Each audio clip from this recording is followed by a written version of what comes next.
Hello mga ka-Junjun, tara samahan nyo na naman ako dito sa may bandang Bin Mahmud. Ayun, may dumaan. It's a bird, it's a plane. Hindi, kalapati lang yun mga ka-Junjun. Dito lang yan sa tapat ng Amara Building ha. At yan yung i-type nyo sa Waze nyo para hindi kayo maligaw. Ayan, tingnan na natin kung anong tindahan ang pupuntahan natin. Alam, may gwardyang pusa na naman mga ka-Junjun. Mura lang kasi yung monthly salary yan, kaya yan yung hinire. Ayun, tiningnan ko kung tama ba yung napuntahan ko mga ka-Junjun. Sinilip-silip ko talaga at binasa ko yung information. Tama naman. At hindi naman ako naliligaw.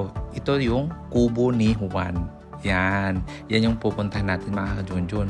Kaya pala sa unang silip ko mga ka-Junjun ay sarado kasi may pa-doorbell effect na pala sila. Nilalak lang nila kasi yung taga-bante nandun lang siguro sa taas. At yun, pinindot ko, konting antay lang, silip-silip sa kalsada. Bumaba na yung taga-bante mga ka-Junjun. Kita nyo sa labas pa lang, ang dami talagang produktong Pinoy.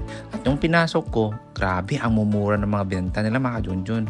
Saka tinanong ko agad yung Pinoy na taga-bantay kung bakit mura. Sila lang din pala yung nagsusupply sa mga bakala dito mga ka-Junjun. At ang kinagulat ko nung inakyat ko sa taas, meron pala sila ditong nakatagong cosmetic at saka perfume section. Kaya hanap nyo ba mga ka-Indian at mga ka-Junjun natin dyan na hindi nyo mahanap sa mall or sa online kasi laging out of stock. Nandito lang pala yung madaming The Ordinary products mga ka-Junjun. And wait, there's more mga ka-Junjun. Hindi lang The Ordinary products meron sila.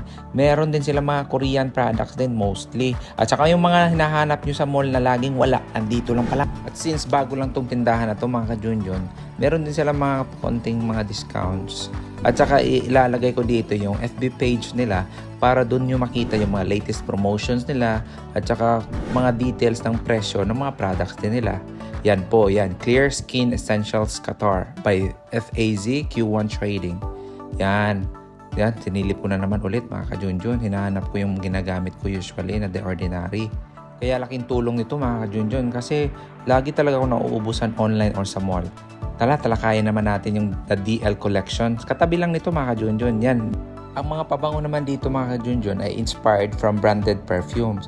So yung mga signature scent na gamit-gamit nyo, baka nandito lang. Andun lang naman sa website nila or sa Facebook page nila mga ka-Junjun yung details.